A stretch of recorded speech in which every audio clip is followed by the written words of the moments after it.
17th. It is 6:26 p.m. and I'm finally off work. Actually, I've been off work for a while now. And I wanted to talk about this as soon as I saw the comment from Sophie422. Thank you so much, Sophie, for the inspiration. I've talked about this subject before, but I think people really kind of want me to talk about this because for me, it's how I am able to astral project and shift.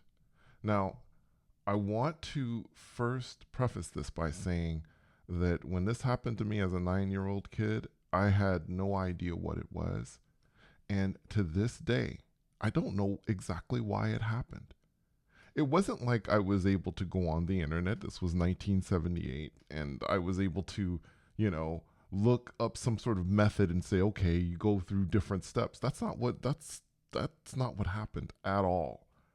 And with the astral projection thing, the person who told me about it, my childhood friend, had simply said that you need to just imagine a white light around you. And that's it. That's all he told me. He didn't tell me anything else. Now, that night when I finally did it, when it finally happened, it was only when I reached that middle space and then thought about the white light around me that I felt myself begin to rise out of my body. And before that, obviously, I felt the tingling sensation. I guess it's not obvious, but I felt the tingling sensation, and then I felt myself starting to rise out of my body. It was a very scary and amazing experience. But again, I want to stress the fact that I don't know how it happened. The only thing I can really do, guys, is tell you what I do. And if it works for you, great. I think that would be wonderful. As you know, if you've been on this channel, you know that I am really for self-empowerment. I'm really for people taking that power back from folks who want to charge you money or on the subreddit want to tell you that you had a lucid dream or something like that, which again, lucid dreaming is amazing. And most people actually, I think that say that don't really even lucid dream. They don't know. So anyways, I just again want to tell you, hey, this works for me. And if it works for you, great. I hope it does. And, we'll go from there. But let me go back to an analogy that I talked about before. And let me start with this because I think this is a pretty clear analogy of what we go through on a nightly basis when we go to bed, right? Now, I have talked before about this bridge. And no, so I want you, if you were, listening or you're laying down in your bed, you're sitting, whatever. If you're walking, obviously you can't lay down, and shut your eyes. But I really want you to imagine for a moment a bridge. You could imagine the Bay Bridge. You could imagine any kind of bridge. There's all kinds of bridges out there. Whatever bridge you can see in your head, I want you to imagine that, right? So there's a beginning to the bridge, and then there's a middle space, and then there's the part where you go to the other side of the bridge and whatever connects. So in the beginning, when we are first lying down and we're closing our eyes, this is the very beginning. We're just starting our journey. We're just kind of lying there and we're just kind of waiting for sleep to come to us. And I think this is a good opportunity to kind of go over, in my mind, some of the things that can hinder or block us from being able to have an experience. The only reason why I know this is because I go on the subreddit and I see this so much. And I know that people overthink these things.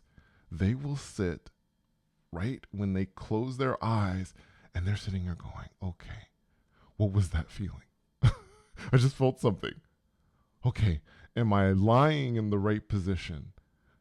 I'm on my side. Wait, I should get on my back. Wait, what was that? I just felt something. I felt like a little tingling sensation. I felt something, and then you guys get it, right? You're over analyzing and thinking of every little thing. And to me, this will block you every single time. And let me tell you why it's blocking you.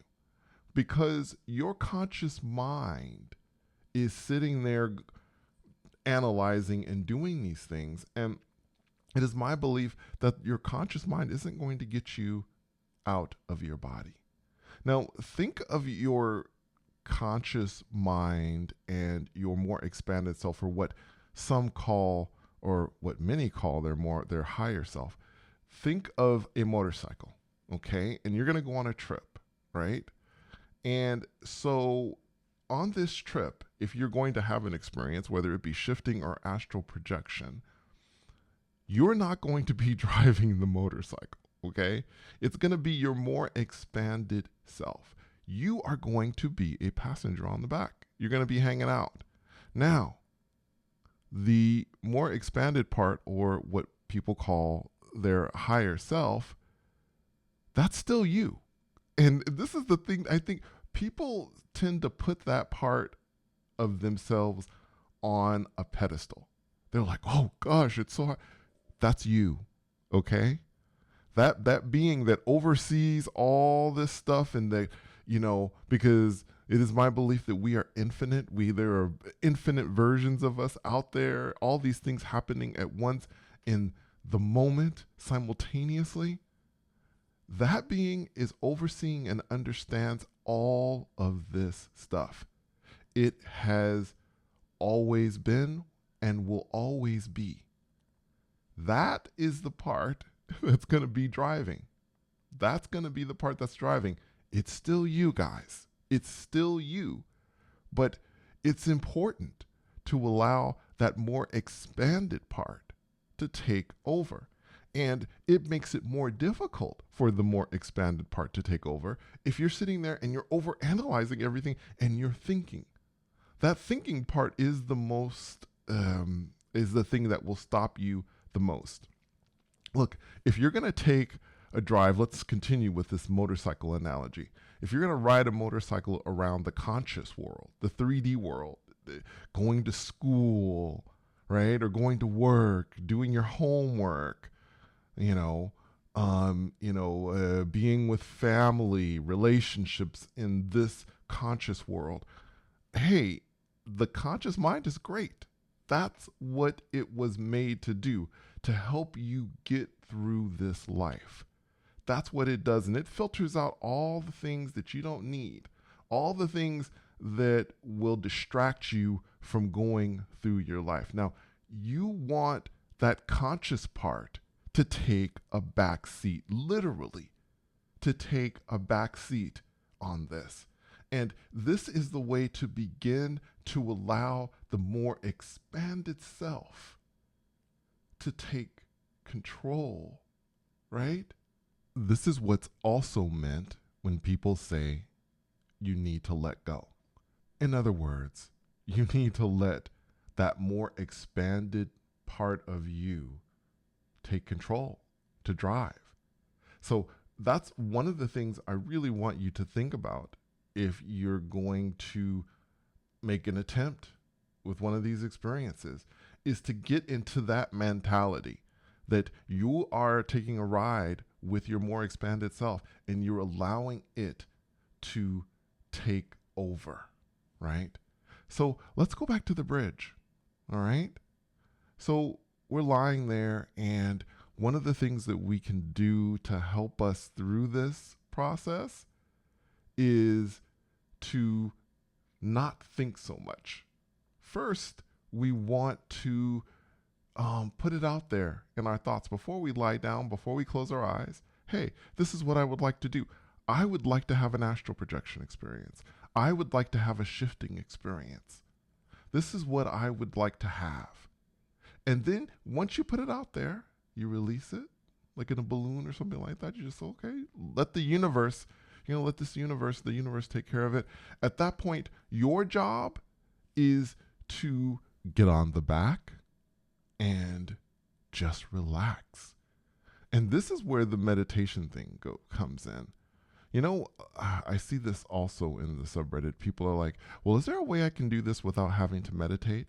Sure, you could probably do it without meditating, but it just makes things that much harder. Because the more you're in your head and the more you're thinking about things, like I said, the more you're being blocked. You're blocking yourself. It's like your mind is all over the place. Let's say you had a very busy day at work or a busy day at school, and it's all there and it's turning around. Again, this is your conscious mind. Your conscious mind's trying to drive at this point, right? Your conscious mind is behind the wheel, and you're not allowing your more expanded self to come out, right? You're just trying. Your conscious mind is there, and it's interfering. So it is important to relax and to do your very best to quiet your thoughts. No thoughts are probably the best, and being relaxed and just not worried about all the things I talked about the position, your position, or what a method is and all this stuff. Let all that stuff go and trust. That is also very, very important and can be very difficult because we're so used to being in control. Our conscious minds, we're used to being in control. Now, if we can do this, once we start that trip over the bridge, perhaps once we get to the middle space, that more expanded self can then take over before we get to the end of the bridge, and then we go into a dream state, and then we're dreaming. We get to that middle state, the expanded self is like, okay, things are quiet. I can take control now. My person wants to go on this trip, and so, okay, let's do this. Now, again, no guarantees that this is going to happen. No guarantees that it's going to, just be like that you're just going to either shift or leave your body. But in my very humble opinion, it gives you a better chance. And that's all I'm really saying. So I hope this was helpful. Can't believe 14 minutes has already gone by. I'm looking at this. Gosh, this video is long. Thank you so much for coming on this journey with me. If you want me to do more of this, then just let me know in the comments. Until next time, take care.